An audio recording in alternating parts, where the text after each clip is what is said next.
Setelah kita bersama-sama mendengarkan pembacaan firman Tuhan dari Efesus 4 ayat 1 sampai 16 dan kita mendengarkan pemaparan dari pelajaran 3 Triwulan 3 dari buku LLB kita, maka saya hanya ingin menambahkan sedikit saja dari penerapan yang ada di pelajaran 3 dari buku kita ini. Namun sebelum itu saya ingin memberikan beberapa penekanan pada poin-poin tertentu yang ada di dalam firman Tuhan. Yang pertama adalah kata dipanggil. Saya akan bacakan ini dari ayat 1 pasal 4 Efesus. Supaya hidupmu sebagai orang-orang yang telah dipanggil berpadanan dengan panggilan itu. Kata dipanggil yang bahasa Yunaninya yaitu bahasa aslinya adalah kaleo, bentuknya adalah kata kerja pasif. Artinya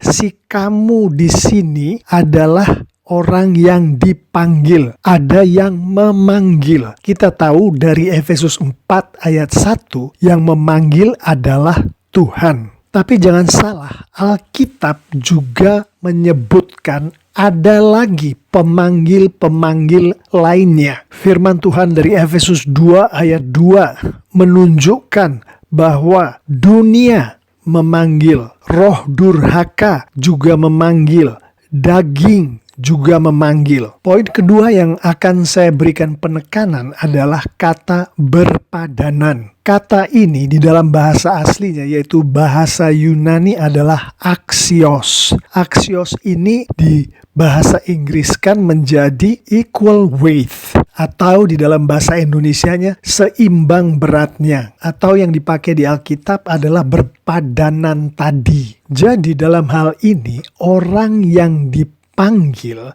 itu cara hidupnya harus berpadanan dengan yang memanggil. Atau dengan kata lain, panggilan seseorang harus berpadanan dengan cara hidup orang itu. Jadi kalau seseorang mendengar panggilan dari dunia, maka cara hidup orang itu adalah mengikuti kehendak dunia. Kalau seseorang mendengar panggilan dari roh durhaka atau roh iblis, maka cara hidup orang itu akan mengikuti kehendak iblis. Kalau seseorang mendengar panggilan dari daging atau kedagingannya, maka cara hidup dari orang yang bersangkutan akan mengikuti kehendak dirinya sendiri. Orang yang mengikuti kehendak dunia biasanya cara hidupnya itu tidak peduli dengan hal-hal lain. Yang penting dia bisa bersaing di dunia. Orang yang mengikuti kehendak iblis, cara hidupnya merusak orang lain, merusak dirinya sendiri. Sedangkan orang yang mengikuti kehendak dirinya sendiri, cara hidupnya adalah mau menang sendiri. Yang penting keinginan dirinya terpenuhi. Kalau seseorang mendengar panggilan dari Tuhan dan mengikuti panggilan Tuhan,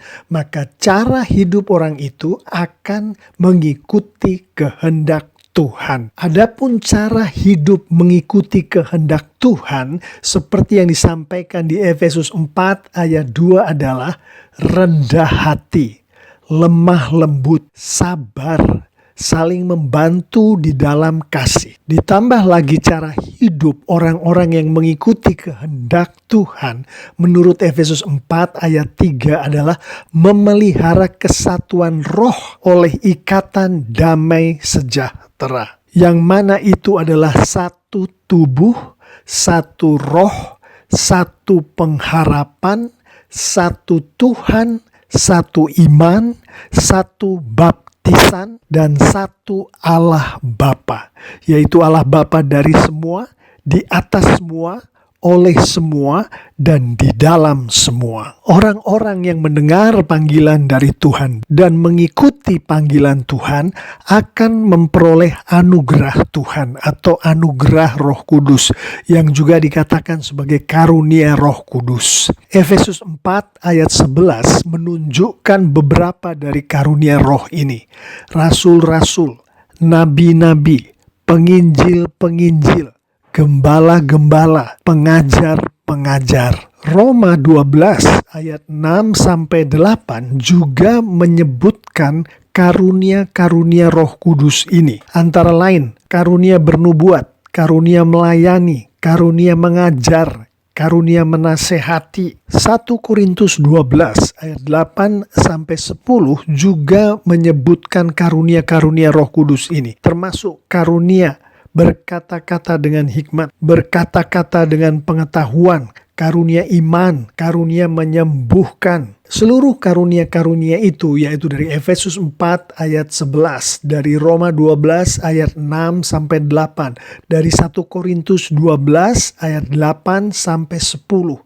Semua itu tujuannya adalah seperti yang disampaikan di Efesus 4 ayat 12, yaitu memperlengkapi orang-orang kudus bagi pekerjaan pelayanan dan bagi pembangunan tubuh Kristus. Proses memperlengkapi orang-orang kudus ini akan berlangsung terus-menerus sampai orang-orang yang diperlengkapi itu mencapai kesatuan iman dan kesatuan pengetahuan yang benar tentang anak Allah, tentang Yesus, mencapai kedewasaan penuh dan mencapai tingkat pertumbuhan yang sesuai dengan kepenuhan Yesus. Sehingga seperti yang disampaikan di Efesus 4 ayat 14-15, si orang-orang kudus yang diperlengkapi ini bukan lagi anak-anak yang bisa diombang-ambingkan oleh rupa-rupa angin pengajaran, tetapi orang-orang kudus yang diperlengkapi ini akan dengan teguh berpegang kepada kebenaran, bertumbuh di dalam kebenaran dengan kasih. Dan pertumbuhan ini di dalam segala hal mengarah kepada semakin hari menjadi semakin seperti Kristus. Demikianlah ringkasan firman Tuhan. Sekarang mari kita lihat bagian penerapan. Saya hanya ingin menambahkan sedikit dari penerapan yang sudah dipaparkan di pelajaran 3. Kita semua tahu bahwa orang-orang yang mendengar panggilan dari Tuhan dan mengikuti panggilan Tuhan itu akan dikaruniakan oleh Tuhan anugerah Roh Kudus. Ada macam-macam anugerah Roh Kudus. Pertama adalah kita harus tahu anugerah Roh Kudus macam apa yang dikaruniakan Tuhan kepada kita. Dan dengan pengetahuan akan karunia Roh Kudus yang dikaruniakan Tuhan kepada kita, kita bermaksud melayani Tuhan melalui melayani apapun yang Tuhan mau kita layani dan membangun tubuh Kristus, termasuk gereja, termasuk sekolah minggu, termasuk keluarga kita, bahkan termasuk kita sendiri yang adalah bait-bait Allah milik Kristus. Sebagai contoh, misalkan seseorang dipanggil Tuhan untuk melayani sebagai suami atau sebagai ayah. Menurut firman Tuhan tadi, maka si suami atau ayah ini akan melayani dan membangun istrinya dan anaknya. Menurut firman Tuhan di Efesus 4 ayat 2, maka si suami atau ayah ini di dalam melayani dan membangun istri dan anaknya, cara hidupnya harus rendah hati, harus lemah lembut, harus sabar, harus saling membantu di dalam kasih. Lalu bagaimanakah cara hidup ini di dalam penerapannya sehari-hari? Seorang suami harus menghargai istrinya. Seorang ayah harus menghargai anaknya. Dan seorang suami harus bersikap sopan terhadap istrinya setiap waktu. Begitu juga seorang ayah harus bersifat sopan terhadap anaknya setiap waktu. Seorang suami harus dapat memaafkan istrinya pada saat istrinya melakukan kesalahan. Seorang ayah harus dapat memaafkan anaknya pada saat si anak melakukan kesalahan. Dan seorang suami harus mengasihi istrinya dengan cara menolong si istri itu. Baik pada saat si istri memerlukan pertolongan ataupun belum memerlukan pertolongan. Demikian juga seorang ayah harus mengasihi anaknya dengan menolong si anak itu. Contoh berikutnya adalah seseorang yang dipanggil Tuhan sebagai seorang anak.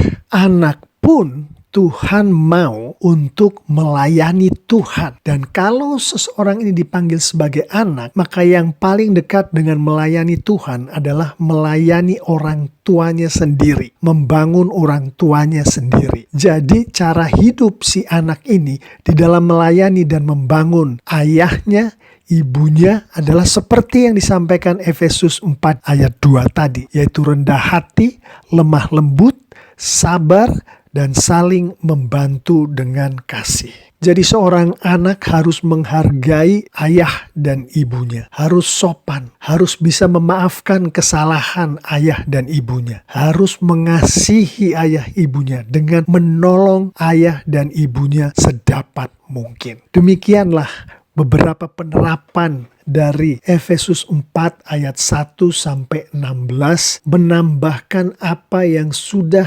disampaikan melalui pelajaran 3 akan penerapan dari nas firman Tuhan minggu ini. Amin.